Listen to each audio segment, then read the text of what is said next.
Dear students, this class, let me give an introduction on the subject antenna and wave propagation. The subject antenna and wave propagation deals with basic antenna parameters, its radiation characteristics, different types of antennas like array antenna, phased array antenna, helical antenna, log periodic antenna, rhombic antenna, and followed by different kinds of special antennas and antenna measurements over long distances. Antenna can be defined by considering this free space communication link. So in this free space communication link, you can observe a transmitter portion and a receiver portion. Antenna is an important communication tool.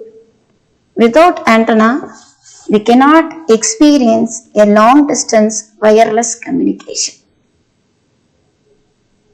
So this free space communication link consists of two antennas. One is transmitting antenna, other is receiving antenna. In the transmitting side, the generator is connected to a guided medium transmission line which is opened out before entering into the free space. In the receiving side, the receiver is connected to a guided transmission line which is again opened out into the free space. This guided transmission line contains a one-dimensional electromagnetic wave, and the transition region or the tapered section converts this guided electromagnetic wave into a free space three-dimensional wave.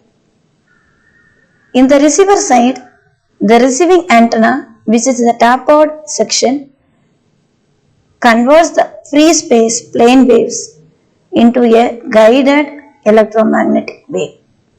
So, here the antenna can be observed to be a region which converts an one-dimensional guided electromagnetic wave into three-dimensional free space radiating wave.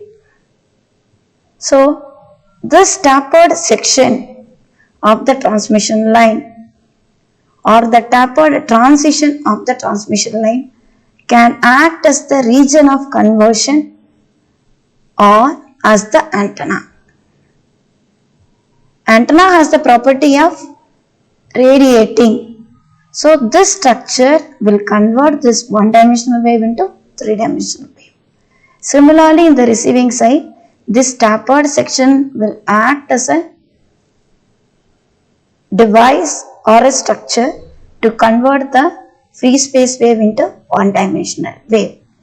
So now we can define the antenna as a transitional structure between the free space and the guiding medium. Here the guiding medium is transmission line and waveguide. So the region of transition between the guided region and the free space wave propagation can be used to define the antenna. Antenna is basically a transducer which converts radio frequency energy into electromagnetic wave of same frequency. It will form the part of a transmitter as well as the receiver section. Alternatively, antenna can be a piece of conducting material in the form of wire, rod or any other shape with excitation. It can be a source of radiator of electromagnetic waves. It is a sensor of electromagnetic waves. It is an impedance matching device, or it is a coupler between the generator and free space and vice versa. So these are some of the ways of defining the antennas. Antenna radiates whenever there is a discontinuity or open end exists in the wires. So the open end or discontinuity changes the electrical properties of the region, and this change in the electrical properties cause the radiation to occur. So here I have shown a guided medium transmission line connected to a generator which is opened out at ends. This opened out discontinuity of the transmission line causes the radiation. That radiation contains electric and magnetic field lines, where the electric field lines are indicated in blue color and magnetic field lines are indicated in red color. So any discontinuity can cause radiation. A curved discontinuity here, a discontinuous structure in the conducting material, a termination in the conducting material, any truncation in the conducting material, any bend observed in this material can cause radiation, and antenna mechanism of radiation thus exists whenever there is a discontinuity in the structure. Looking into the different types of antenna, here I have displayed only a few antenna types which are basically used, like wire dipole, loop, wire monopole, Yagi-Uda array, horn antenna, microstrip patch antenna, cone reflector antenna, parabolic dish reflector antenna, and slot antenna. And furthermore, classification also I have given along with some applications. BIP or monopole antenna, normally used for small radio and vehicle applications. Dipole antenna, which can create powerful signal in a restricted space. Yagi-Uda, a high gain antenna, which is used at multiple frequencies with more directional properties.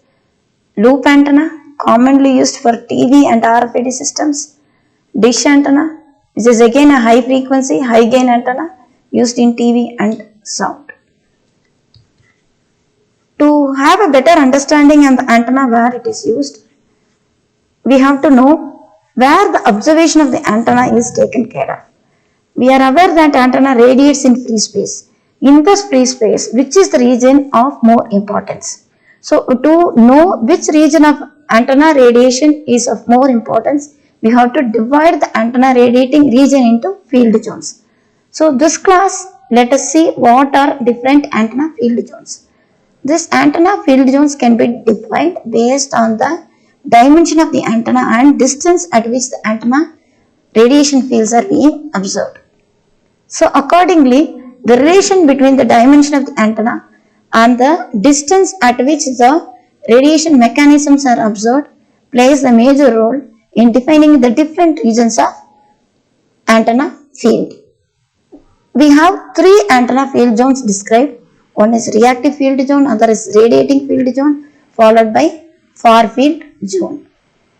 The first two fields, called the near field zones, one being the non-radiative reactive field zone, is present very near to the antenna, followed by radiative Fresnel near field zone present next to the non-radiative reactive near field region.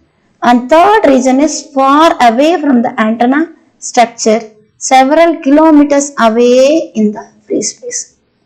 So, the first field, reactive near field, is at a radial distance less than 0.62 root of d cube by lambda. The second field region, called the radiating near field region or the Fresnel region, lies between 0.62 root of d cube by lambda and 2 d squared by lambda.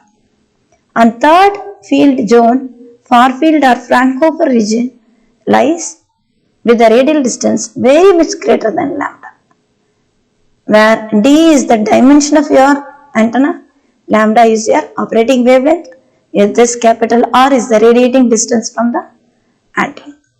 Far field region is of most importance because this region determines the antenna radiation pattern, how the fields are distributed in the field space, how the electric and magnetic fields are distributed in the field space.